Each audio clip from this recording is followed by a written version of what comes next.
观众朋友大家好，欢迎收看5月29公司台语台下晡新闻，我是陈淑君。咱先来看今天有什么新闻重点。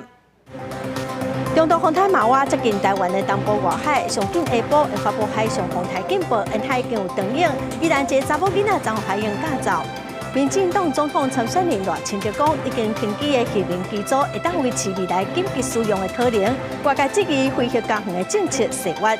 过来诈骗真创收，回台执行长黄玲芬在台大毕业典礼演讲，就互利用来做投资诈骗的广告。新闻开始来看，中度风台马娃豆豆接近台湾的东部外海，气象局上紧今仔下晡到明仔载透早会发布海上风台警报。马娃风台今仔开始已经往北边西挖，所来移动的速度会愈慢。海上风台警报的时间有可能会维持到3天。拜二到拜四是马娃风台离台湾上近的时阵。渔港渔港的暴风大影直直下来，风台渐渐越近，东部海域的大影愈来愈密集。马娃风台离台湾也有600多公里，拜二开始直往北，速度放慢向西北方向行。在往北的过程中，环境若不利继续发展，马娃的强度可能会小可减弱。目前7级风，暴风半径也有300公里，上近拜一下半晡有可能会发布海上风台警报。整个大环境没有特殊变化的话，最快可能是在今天的晚间到明天清晨这段时间会发布海上台风警报。台风它在更接近我们以及北上这段过程中，它的整个暴风半径是否还有更接近台湾的状况？但以目前现在的路径来预估的话，以海警的几率是比较高的。气象局分析，马娃往北了后，欠缺导引气流，速度会愈慢，一下往东，一下往西，会影响到台湾的距离。虽然发布热上警报的几率较低，不过恐惊连续3天发布海上风台警报。拜二开始，东部部的雨势会较明显，尤其宜兰外山区，如果雨势是上大，大台北地区嘛要注意透风落雨。若西部的天气是相对稳定。这个台风呢，最主要迎风面都在东半部，那西半部呢就是属于背风面，甚至还有一些焚风或下沉气流，所以东半部呢非常的阴天，然后有阵雨，风浪非常的大。那西半部呢，基本上都是一个很高温热浪，中午高温大概都有35、36度的机会。气象专家形容，这礼拜是马娃周，因为风台移动的速度比预期更较慢，会影响到这礼拜的天气。一直到拜5了后，北方有明显的气流，风台有机会加速离开台湾东部，往沖縄外方向去。若到月初2到初4安排去日本沖縄旅游的民众，就要加注意航班资讯。记者综合报道。风台接近沿海嘛出现长影，长在宜兰的金陵湾，一个13岁查某囡仔互海影驾走，目前阁还未找到人。受到风台外围环流影响，海边的风影是真大，所以搜救嘛变得真困难。阿嬷在等你，有没有听到啦？阿嬷伫海边一直喊，希望查某孙赶紧回来。虽然风影真大，搜救人员也是继续找人。宜兰所有的景点金陵湾，28早起发生一对男女和长影降落去海底意外。25岁县长的查甫人家己爬上花化救人，13岁读高中1年的姓刘的少女无看的人。他说他有先上来，他只是来不及救，因为那时候海已经要过来，然后他又被拉走。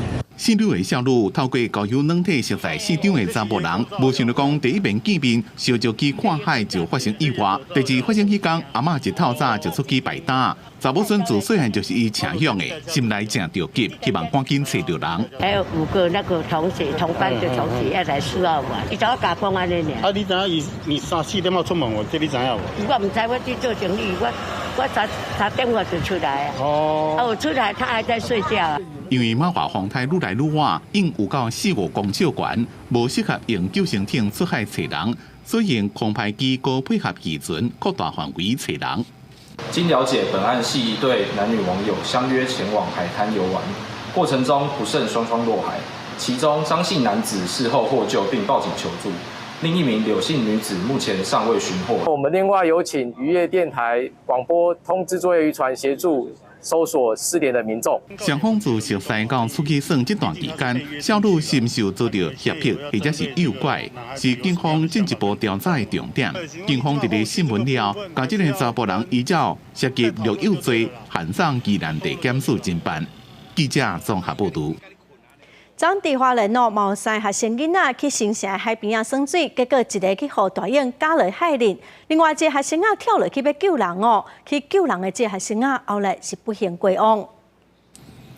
花莲新城嘉湾28中道发生2个囡仔互海涌过去，其中4周的学生捌伫咧海面顶浮浮沉沉，消防甲海巡人员赶到现场救人，并且出动空困直升机到3港救人。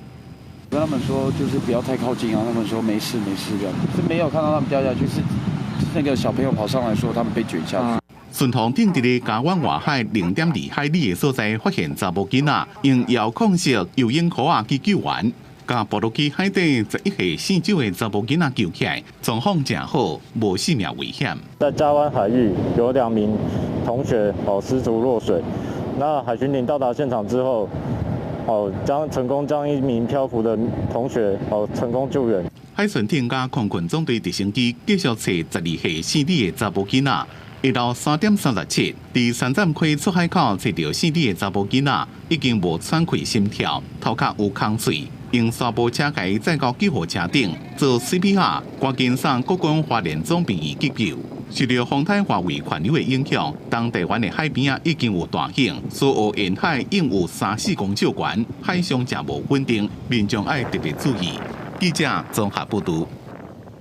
风台慢慢来接近台湾哦，也毋过目前乃至等个大出高雄大树的农民嘛，已经接到真侪订单咯。真烦恼讲风台会拍歹这的乃至，所以农民趁这几天好天哦，赶紧采收。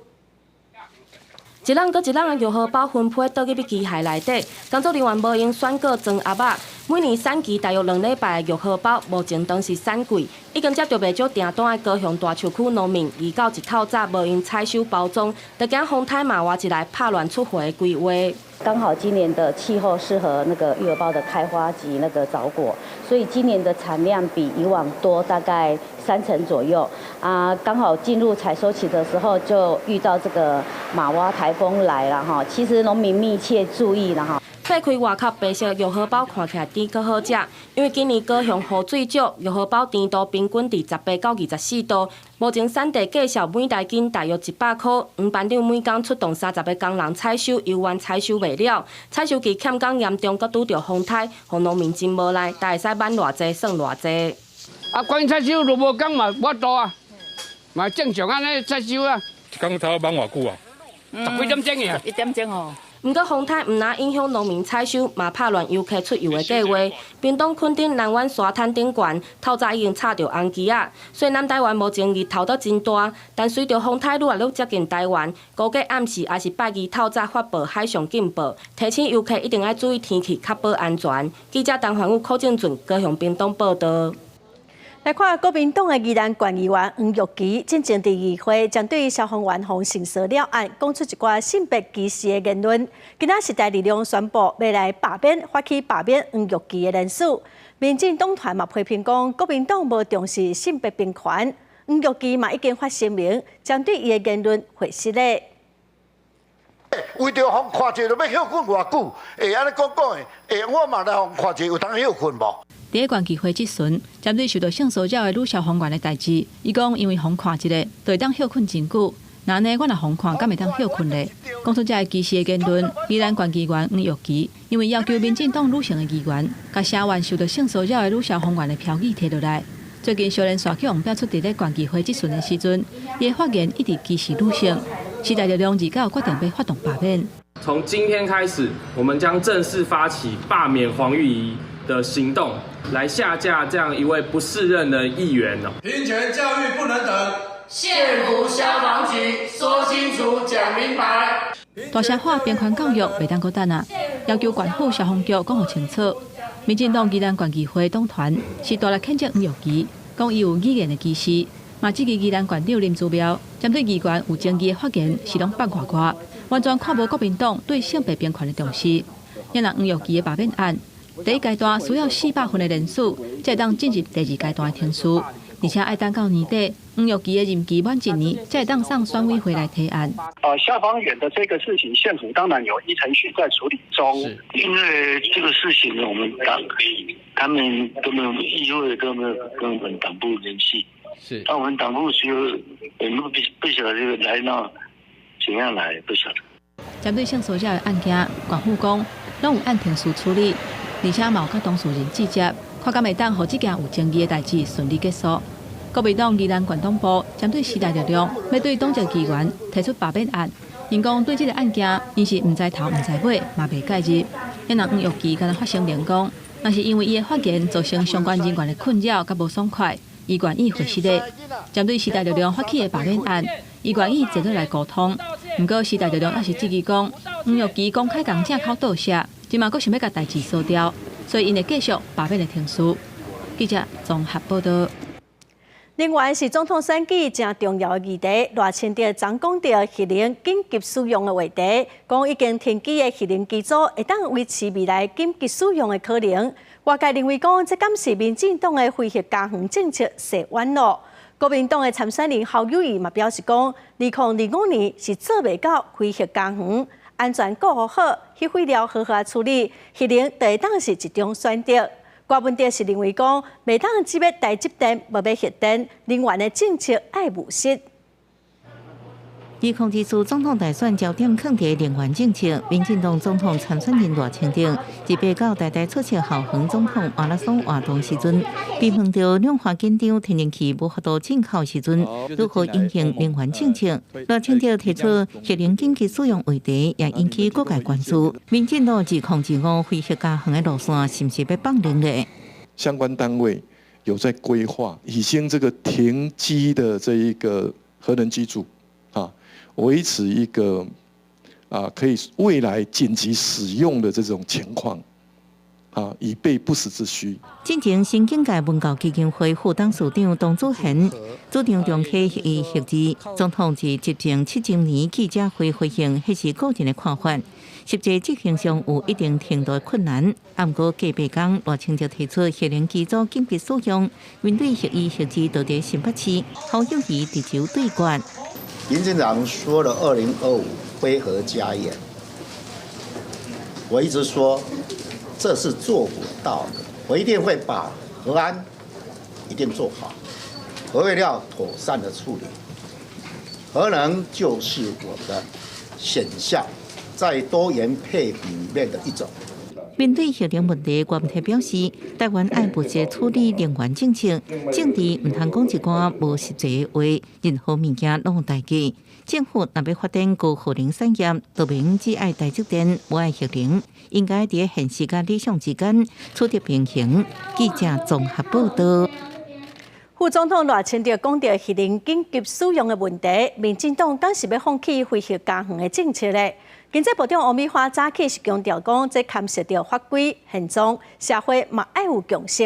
有学者是表示讲，因为迄厂、迄二厂的执照拢已经到期了，有法度改做赖清德讲的紧急备用，嘛是爱先摕到使用的执照才有法度。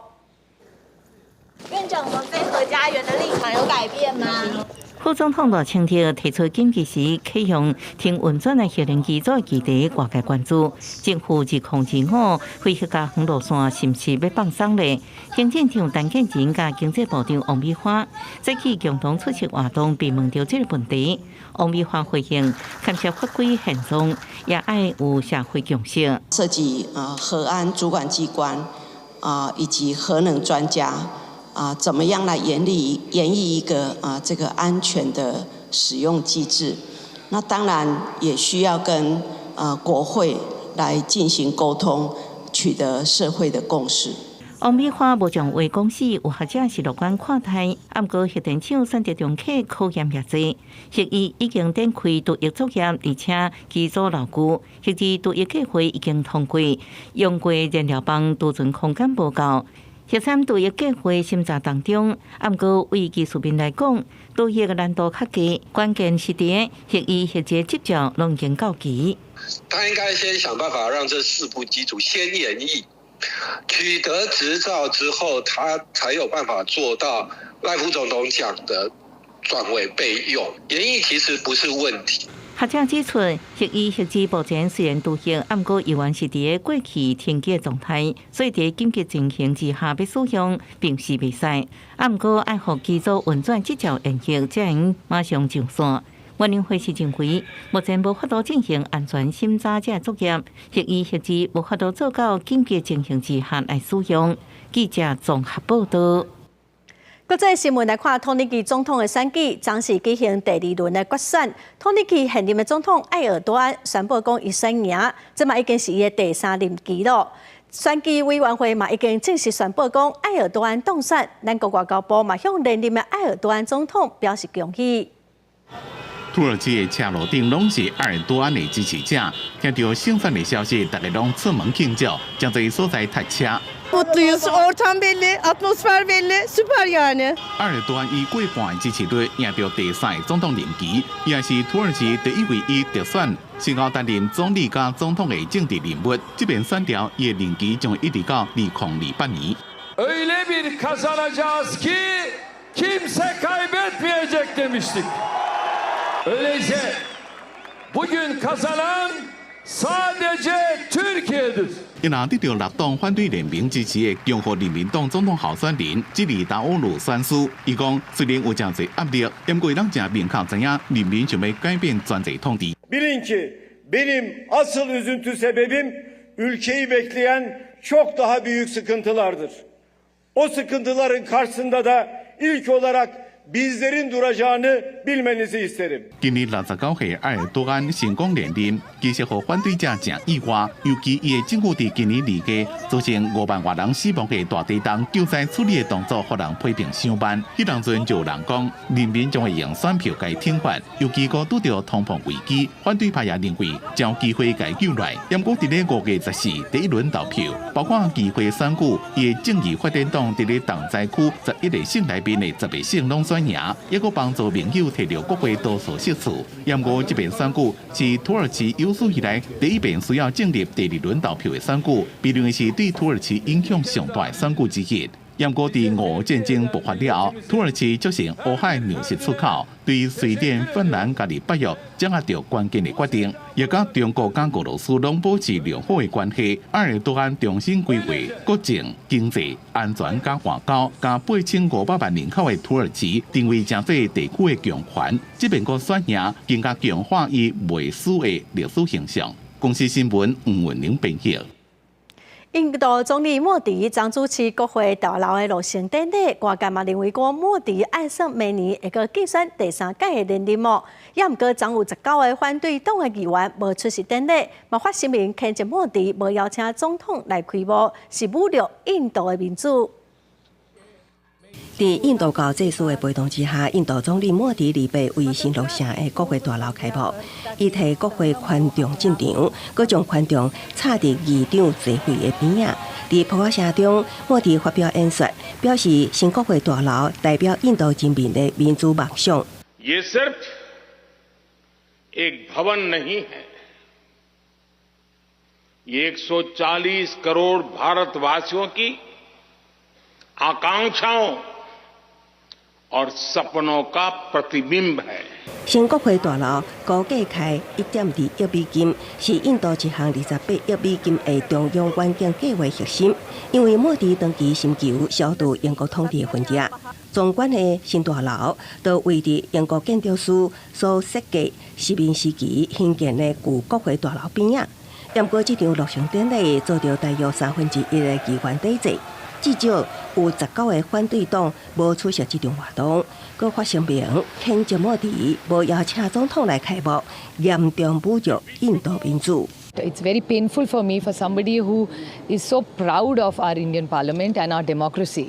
And democracy is called a democracy when there is an opposition. So to have such a large event and open a new parliament building without an opposition, it does not mean there is a democracy in this country. It's an incomplete event. 新国会下议院会有880个席位，两院合计拢总有1272个席位，比旧大楼加500个，表示当局有计划要大大扩增国会席次。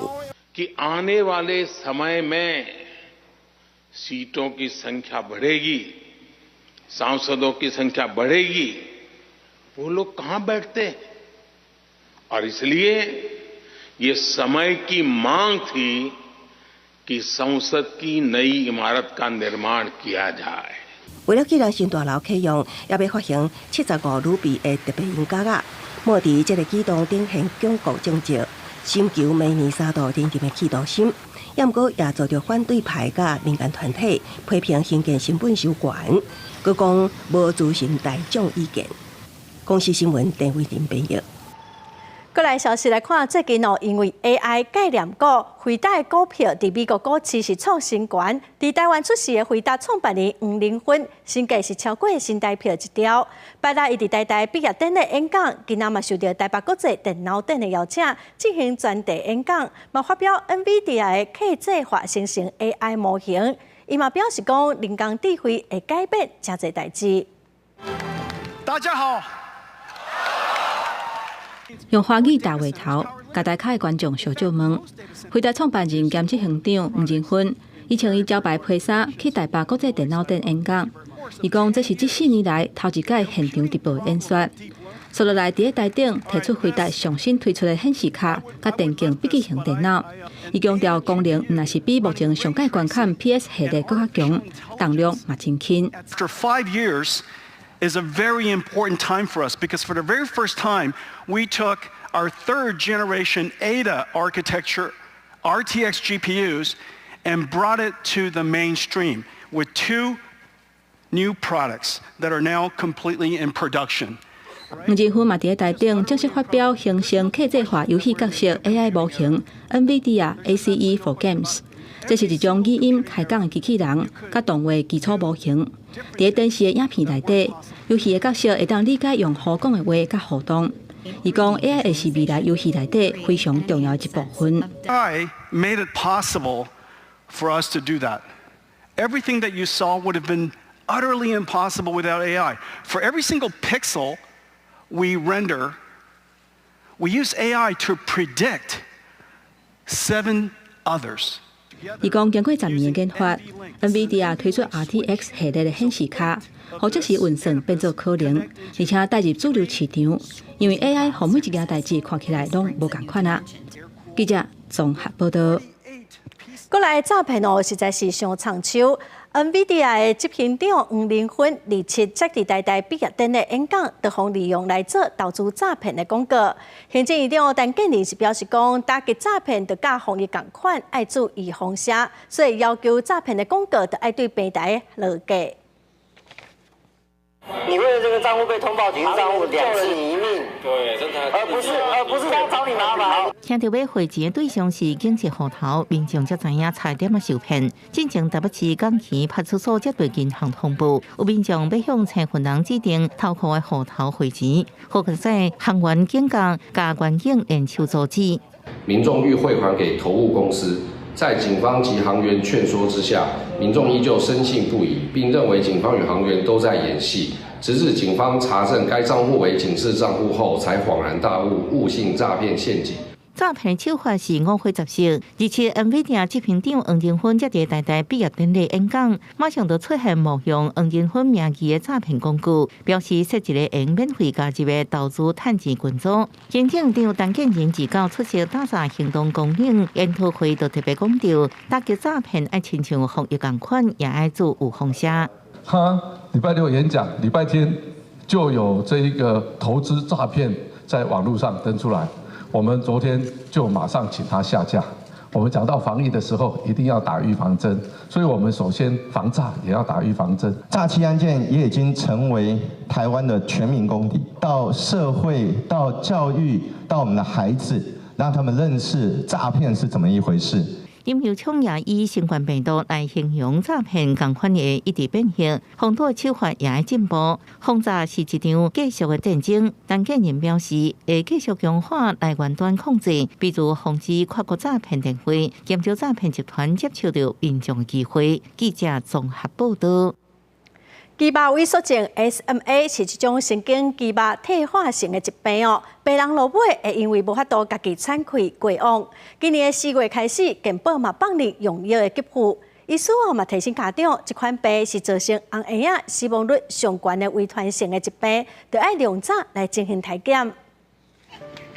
出国佚佗会当世界走来走去，看起来都和一般人同款。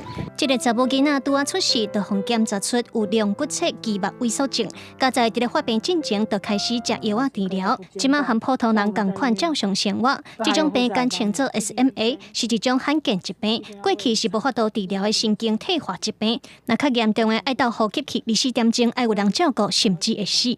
希望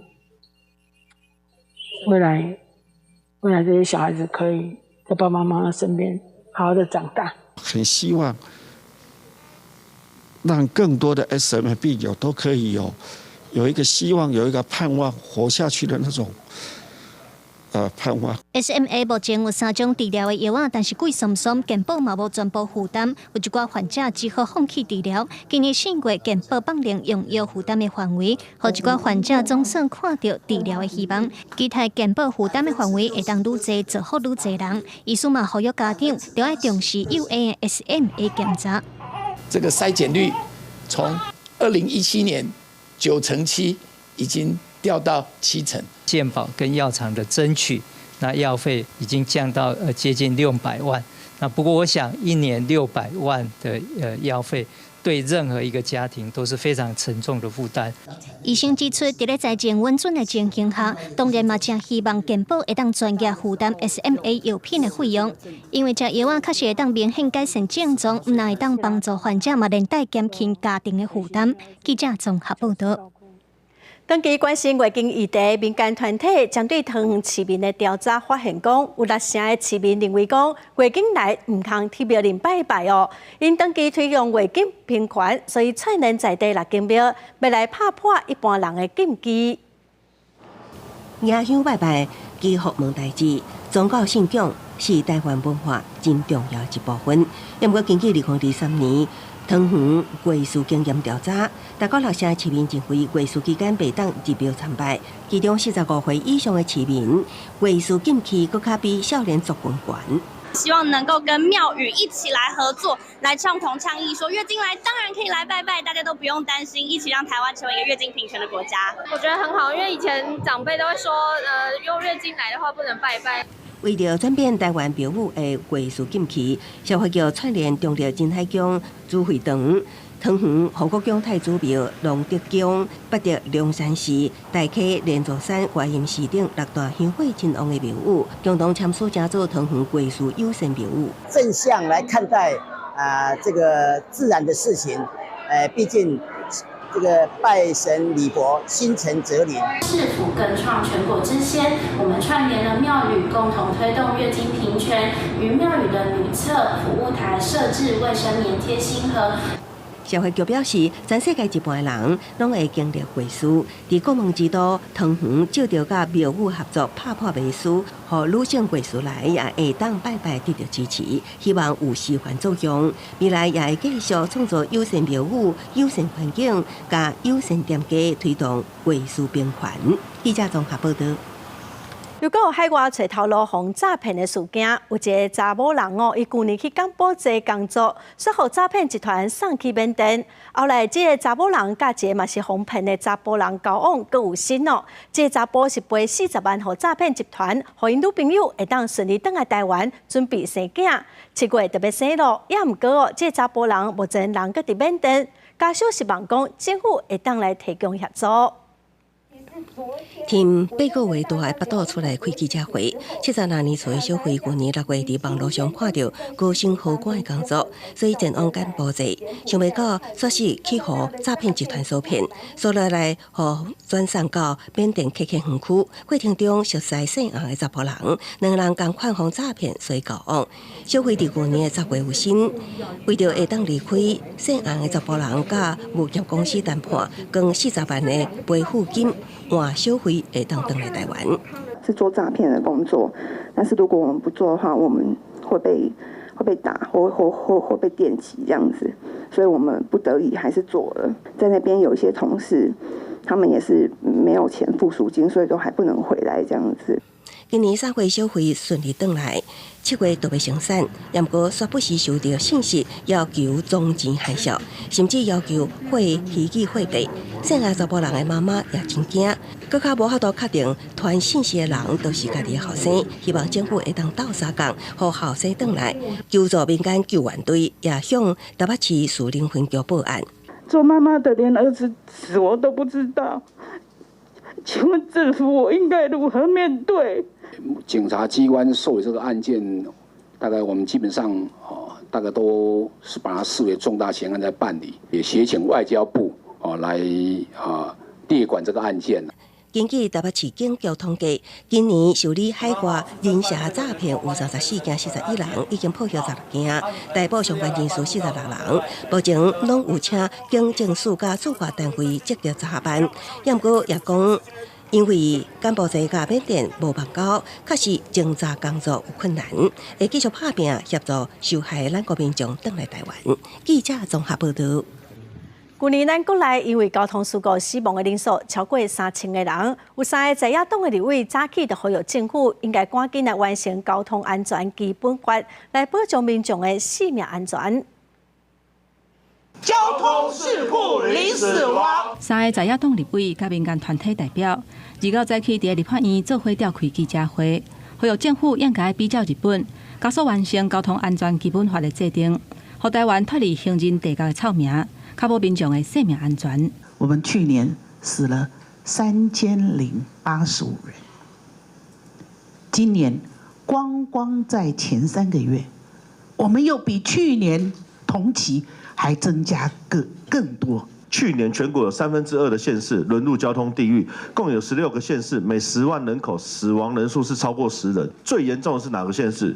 就是你民进党执政的台南市。尤有人指出，目前咱国道路交通安全法规无系统化，而且有伤侪缺失的所在，亲像先有处罚，再搁受宽定安全规则，道路施工规范乱草草，有伤侪掠外的情形，或者是因为无共地方有无共的规范等等，这拢是法规层面的问题。台南市区里面，我们就有7个圆环，我们这7个圆环里面使用了7套不一样的行驶规则。如果说真的发生车祸的话，是不是我们要把所有的责任都怪在用路人身上？邱时焕强调讲，去年就已经要求交通部推动交通安全基本法，不过因为行政执行倒摆，立法院这个会期就要结束啊，到达也无看行政院版本的草案，所以要求交通部伫后一个会期9月份进前爱提出对策，而且来做条约重要的法案。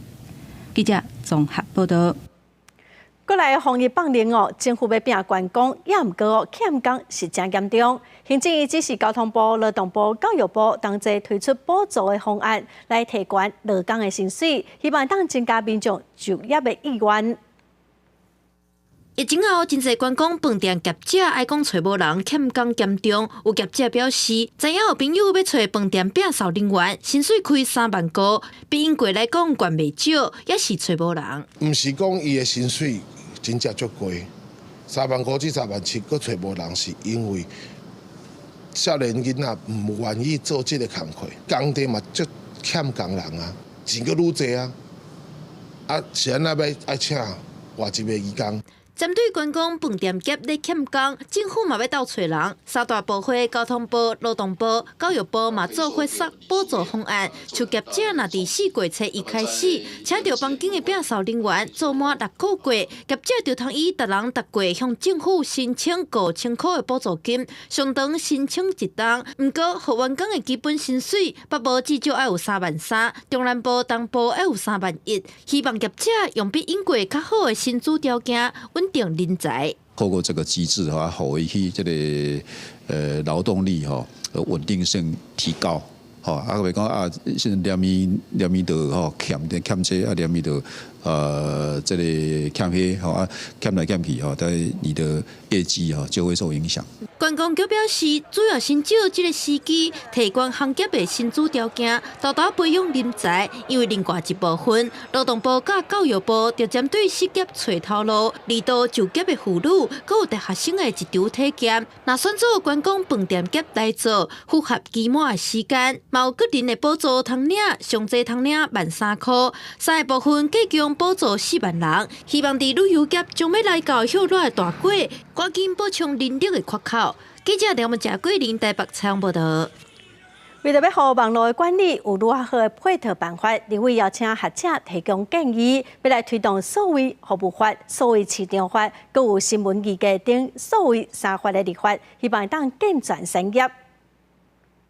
NCC 正正推动所谓中介服务法立法，引起争议。立委认为，网络治理需要配套的法规，所以邀请学者提供建议，希望推动所谓服务法、所谓市场法、加新闻议价等所谓三法的立法。第一个，我们抓大放小，而且是非常超大平台，我们才会予以处理，所以不会再造成去年包括 PTT 或者是 Dcard 那些被管制的一些问题。学者建议管理的对象以500万使用者以上的超大平台为主，佮排除非营利性质的平台。也有捌担任 NCC 委员的学者建议，执行的时应该善用公私协力自律，加强管机制。民间治理的机制已经运作多年，我觉得它应该有一些能力可以发挥出来，所以我们还是要回归到所谓的网络治理由下而上，而不要像上一次的中介服务完全是 NCC 由上而下。学者认为，所谓服务法确保消费者甲平台使用者的权益；所谓市场法是保障市场的公平竞争；新闻议价是会当互新闻媒体伫平台经济的时代白做白工。立委呼吁，行政院应该加速推动修法，确保整个产业市场的正常运作。记者综合报道。来看台中有一个警察伫5月初不管讲伊的服装仪容的问题，互警司纠正，伊竟然起骹动手，后来伊嘛互记过调职处分。也毋过这事件嘛互基层心理状态评估的问题，又搁引起讨论。伫面车顶头常常分享武术的动作，台中一个有武术背景姓涂的警察，5月初一值班的时阵穿高高的警察用外套，因为警察局已经公告4月28开始就爱穿底衣，伊互督察组姓肖的警察官纠正了后，煞起骹动手甲人拍，分局甲记一个代告调职，而且搁送去台中地检署侦办。以徒手的方式殴打我们的督导干部，造成这个干部脸颊轻微的擦挫伤。眼镜也有受损的状况，予以记一大过，调整服务地区。那另外涉及刑事毁损、伤害还有妨碍公务的部分，我们另外函请台中地检署侦办。第4分局表示，姓涂的警察做6冬外，常常行为失常。伊讲家己精神状况无好，有就医的记录。警察工作权益推动协会常务理事施家成认为讲，警察界长期放目基层警察的心理状态，咨商的时更较有歹听话传出来，所以有需求的警察颠倒唔敢出声。很多人会怕去做心理咨商，然后就被认定是那种有问题的员警，长官会把那个员警从原单位调动至警备队或者是其他个职位，怕会有同事啊、长官啊一些异样的眼光，那个也会造成当事人其他的压力。最近包括桃园超商拍警察的案件，警察伫压制嫌犯了后，佫摕棍仔甲拍，互人积极执法上超过。所来彰化佫发生警察伫休困的时阵塞车甲人逼，互人并车受伤。专家表示，勤务过重也佫有长期疲劳，拢有可能互警察伫压力事件的判断失去准则。在刺激跟反应中间，其实人通常是有理性思考的。然后，那可是当一个人他状态不好的时候，他这个刺激跟反应中间，有可能这个思考这个步骤就被跳过了，可能让这些警务人员在面临压力事件的时候，他其实是不太适合去处理这种危机状态。医师建议，警察局应该爱伫警察出勤进前进行身心状态的评估，若准状态无好，应该爱调整因的勤务，也是互伊休困，才会当避免类似的事件再度发生。记者综合报道。天气愈来愈热，水上的活动嘛愈来愈多咯。最近伫台东的海边啊，都有真侪独木船顶海上的活动。也毋过目前针对这个活动，虽然有水下活动管理办法，伫固定的范围内底是当来进行管理哦。也毋过民众若属伫范围外口活动哦，就只会当看到尔。热天到啊，东部海花真水，互人想要来耍水。最近伫台东县太麻里乡三河定地渔场附近有渔船发现民众用电线棒伫海面咧过，互人尽量烦恼因的安全。迄个所在，如果若流水足强的时阵，遐是无在条安尼伫遐，互伊爬，爬袂转来呢。在南苏最近也发现有民众伫海上装立桨帮，客轮经过也真危险。这是目前正流行的水下活动，不过水下游客活动管理办法，目前这种的物件只有伫特定位设的水下范围才有相关的管理规范甲法则。个人到海上做同款的活动，甲您看到。目前的水域游憩活动的相关的规定跟法则，主要都是针对带客人从事活动，这些有盈利性属性的工作，才会有一些比较严谨的要求。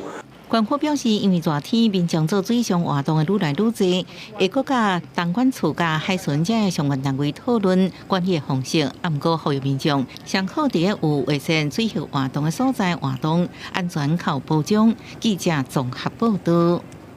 来看伫屏东的高树有一个长期关心偏乡弱势的善导师院，因帮老人送饭菜，帮囡仔补习，嘛推动食农教育。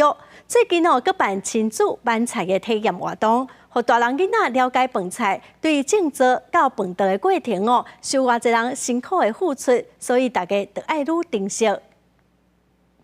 菜园内一粒一粒无处农药的高丽菜，大粒搁把甜，亲子若同齐来买菜，4粒才卖你100块。这是屏东高树乡善导师院所举办的体验活动，互大人囡仔亲近大自然。那我们也规划一些叫亲子旅游的，那我希望说透过我们的种植，让更多外地的人来这里带个小孩，我们都规定要亲子旅游来这里一起学习。除了办高丽菜，另外一边拄收成的旺来也当需要卡手，大人囡仔拢来斗甲旺来装箱分类。师院院长陈文静表示，今年旺来卖无价，订单减一半，所以师院嘛当咧研发旺来的加工品，希望甲在地农产销出去。我想鲜果是最好的，我们在研发加工品是希望说，将来真的是面临到更多的，包括我们或在地的一些小农，若是一些老农。他们的产品，我们可以来一起帮忙。希望今年的凤梨可以顺利采收，顺利卖出去。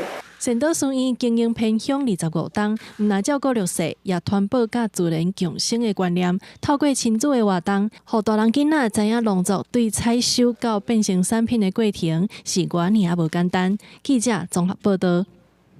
来看台南六甲一个少年农民张尚如，伊本来是一个物理治疗师，为了照顾妈妈回去故乡才厝邻的农场，伊透过网络行销、社群经营，成功甲买花鹅的品牌拍入去市场，佮摕到国外包装的认证会当甲花外销去澳洲。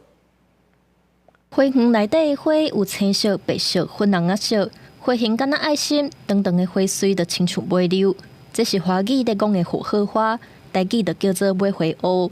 台南的青农张尚如本地是物理治疗师，为了要照顾妈妈，就回来故乡接触厝内的农场。经过六甲农会辅导，争取侪品种的买花乌，佮改良包装，摕到认证，销往国外。当时回来是因为他妈妈有生了一场大病，为了要照顾他，然后顺便来弄家里的这一个火鹤的产业。那目前的话，就是已经把我们整个火鹤的部分，除了以日本为主的一个外销产业之外，它也已经打开了美国、泰国以及我们的那个比较困难的一个澳洲的因为买花乌的观赏期长未伤紧冷起，是台湾的10大外销花材之一。张尚如毋但是全国高档的拍入澳洲市场的农民，伊阁经营社群媒体，结合网络行销，甲台湾的母子合作，增加品牌的知名度。我们就做了自己的礼盒，我们有跟无印良品合作这样子。然后还有一些小店，就是一些甜点店啊，他们也会就是有看到这个商机。然后毕竟火鹤现在就是这几年来讲是属于比较时尚，然后比较夯一点的花卉，所以就慢慢有一些店也都会跟我们进一些少量的花。买花乌的华语发音就亲像台语的火鹤，毋但要亲侪抢市，最近毕业季咧要到，有真侪人买买来送老师甲学生。农业局表示，台南的买花乌品质是上顶。欢迎大家多多注文，用行动支持在地农民。记者综合报道。已经有360张历史的市电古迹，但佮自动有收藏彩绘大师陈玉芳后期一件门神的作品但伫自动嘛，甲这个作品捐予台南市政府的文化资产处。最近等个展览，有38外的修学士是连署讲，望这笔门神应该赶紧来指定做古物。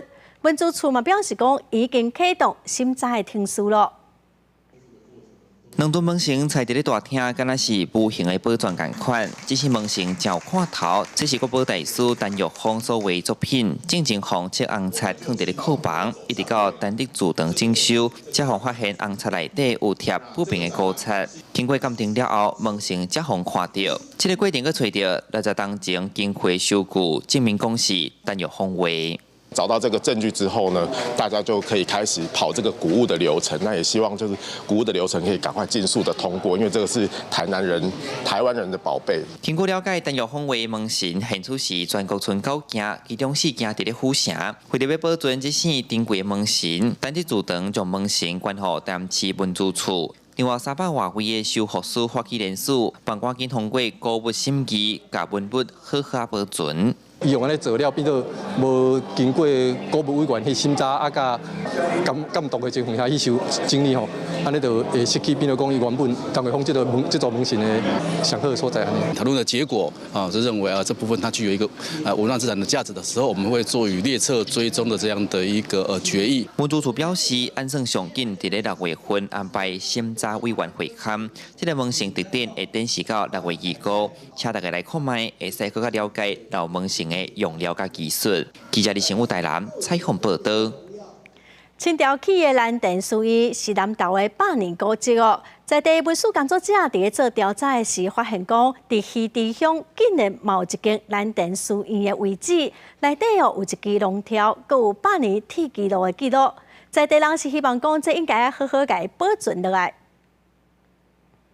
南投县溪池乡的东宫村一定有超过150年的历史，这四界拢有故事。亲像庄头内的徐大人，就见证这倒有一间蓝电事业。民国48年的时阵，发生一场大水灾，甲事业冲歹去。好佳在所有的生存拢互人抢救出来。迄阵事业也算大庙，阮规庄的人15拢会去拜，拢用行的。真侪故事拢只存在地的基隆会记哩，不过有一位文书工作者潘基贤，伊真拍拼咧保存地方的文书记录。为着这个原因，伊走访事院几落摆，有一届就互伊发现到事院遗址的龙条中，竟然有真久正前的铁记录。我们根据这个现况来研判。这个铁轨绝对是当初台湾第一条电车道的铁轨，没有错。这些都是当初日治时期日本人在日月潭做水利发电工程所遗留下来的遗迹。我想说，这个木屐兰的故事馆跟蓝田书院的遗址，对东光未来的运用是有相当的深度的。我希望我们的东光的未来能够是我们的很重要的景点，而且有100年的故事在我东光。东宫村旧名木屐兰，有久远的历史。社区发展协会嘛利用早期的建筑改造故事馆，而且为着要连接庄内其他的景点，嘛当咧甲政府申请报道。其他嘛欢迎所有的人到南投县溪池乡东宫村来一场深度的旅游。记者综合报道。法国网球公开。纽西兰饲真侪绵羊，也毋过今年的数量是170人来上少，平均一个人才有5只。过去上兴的时，一个人是有22只，会衰退遮尔济哦，主要是因为国际羊毛市场真歹，饲羊的碳排又阁真悬。也毋过嘛是有袂少饲羊的业者去外销羊肉，赚大钱。伫北岛讲是世界甲羊毛之都的小镇地区遗址，伊逐年庆祝所有甲羊有关系的活动出名，包括甲羊毛比赛、甲喷羊节。也毋过根据纽西兰国家统计局上新数据，纽西兰即卖羊比过去170年中的一毛时阵拢少。2022年6月，全国的羊有2530万只，比前一年少40万只，会当讲是减少2%。虽然总数继续降，也毋过伫2021年到2022年，统计上又话有2200万只羊，数量其实也个真侪，羊仔减少，也毋过羊卖价少愈来愈悬。Or a fat lamb, for example, we're selling at say $7.70 a kilo. But 5-10 years ago, we're probably sitting $4.50 to $5 a kilo. 所以纽西兰的羊肉产业注重伫生产高品质的羊肉，袂到大户像中国。纽西兰有50%以上的羊肉是中國買。 China is very important. It's getting a bigger market every year and more discerning. They are now demanding premium product, which is part of New Zealand's aim. 羊肉减少甲国际羊毛市场长期衰退有关系。另外，纽西兰为20世纪80年代有7000万只羊的巅峰期，到即马剩2500万只。因为羊的碳排偏悬，每公斤羊肉会排放24公斤二氧化碳。随之有一寡人烦恼，政府对农场动物征收新的价源排放，会互更较侪人无买饲羊，转往林业开发。除了羊肉，羊毛也是纽西兰重要产业。今年有4位来自蒙古牧羊人到纽西兰。 学用新设备加羊毛的技术，为逐工为30只羊加毛到增加到200只。纽西兰羊肉出口当年有30亿美金的产值，就算羊肉减少，纽西兰人犹原对这类产业真有信心。公司新闻有为您编译。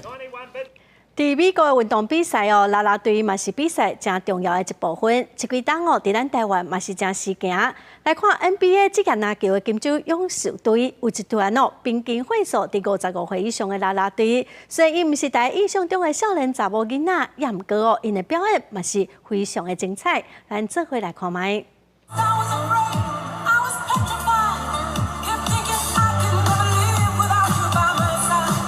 整齐舞蹈动作，每一个动作拢真到位。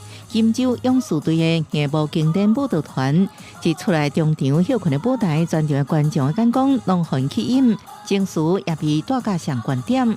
有时阵叫好的声音，大家连音乐声音拢用要听无。You can't believe what it's like. It's unbelievable. Just to be able to. They're happy, we're happy, everybody's happy. Sometimes they start cheering before we even get started and we can't hear the music. 今年这篮球队入选的27个队员，年岁伫55到77岁之间，有人已经退休，有人只是还无头路，亲像法官、律师、电脑绘图师、工程师、房地产中介等等，身份背景拢无同，唯一的共同点是勇士国度的一份子，甲对舞蹈表演的热爱。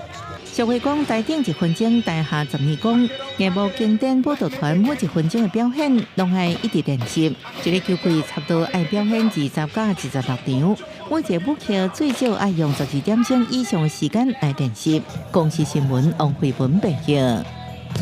下半部的天气，咱来看各县市详细资料。北部地区上低27度，上悬35度。 中部地区上低30度，上悬35度；南部地区上低30度，上悬34度；东部地区上低27度，上悬32度；外岛地区上低25度，上悬33度。 感谢观众朋友收看《公视台语台下晡新闻》，我是陈淑君，明仔载下晡3点，咱再会。